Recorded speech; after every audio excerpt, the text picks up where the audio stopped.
कबूला के इलाके में मौजूद हैं हम, और ये फील्ड जो आप देख रहे हैं और जो फल देख रहे हैं, ये मुझे ये कहने पे मजबूर कर रहा है कि पाकिस्तान के अंदर कद्दू की अगर हम बात करें तो हमेशा से पहले नंबर पे जो कद्दू आएगा वो आकाश F1 आएगा।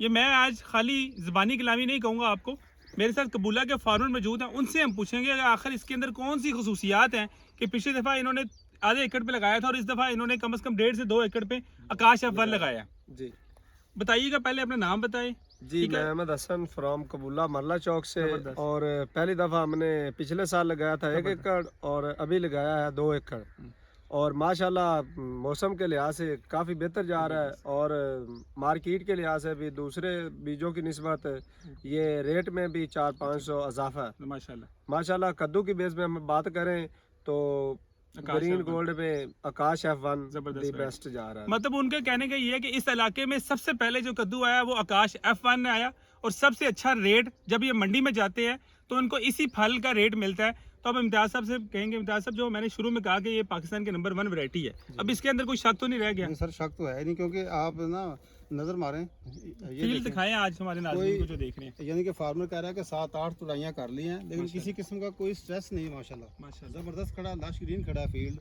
और बाकी प्रोडक्शन जो है वो तो मैंने पहले भी देखी हुई है माशाल्लाह, वो फार्मर ने बता दिया, पर प्रोडक्शन वैसे बहुत लाजवाब है। आप वीडियो के अंदर देख रहे हैं माशाल्लाह, फल ही फल नजर आएंगे आपको। इसका मतलब ये है कि आकाश F1 का फलों के अंदर पैदावार का भी मुकाबला नहीं किया जा सकता। इसी वजह से हम कहते हैं इम्तियाज साहब, green gold is the dream gold.